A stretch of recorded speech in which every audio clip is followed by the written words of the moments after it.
At night, the girl was getting ready for bed, but there was a shadow running past the window. Then there was a sharp knock at the door. The girl panicked and stood up. The knocking suddenly stops, the sound of a code being pressed again. She took out her knife and stared nervously at the door. When the door was opened, there was a mobile phone sticking out with the light on. Oh my god, it was her best friend Lena. She'd received a text from the girl asking her to come over for a drink, but Linda was confused, because she hadn't sent the text. But the two of them joked around a lot and didn't think much of it. While they were drinking and talking, Linda's phone behind her was being remotely operated. When she woke up the next day, Linda saw dozens of missed calls from her boss. She immediately rushed to the office. On the way, she noticed that her phone's social accounts and company groups were in disarray. Linda took a closer look. Her account had posted about her boss's life, and the boss said bad things about his coworkers and pictures of the whole staff. Linda couldn't believe it. She was very close to her boss. How could she post such things?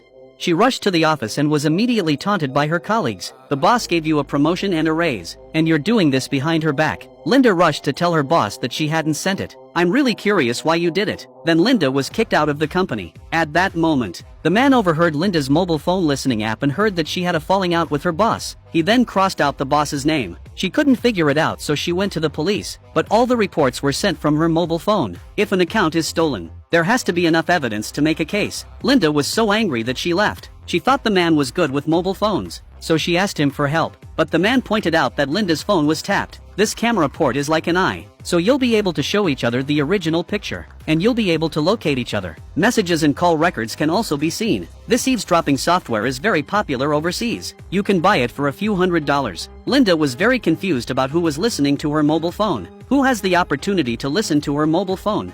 But then the man reminded Linda, the software on her phone wasn't hacked. It was installed manually by someone. So, only someone with access to her phone could have installed it. Linda immediately thought of that night when her friend paid a surprise visit. Lena said she called her, but Linda never sent her a message. So Lena was the prime suspect. Linda immediately went to question her, but Lena was furious. When Linda was in trouble, she'd been running around trying to figure out what to do, only to have it come back to haunt her. Lena now had reason to believe. Linda herself sent the message last night. After all, there's nothing a person can't do if she's slandering her best friend. The two of them broke up immediately. Don't ever contact me again. This is exactly what men want to see.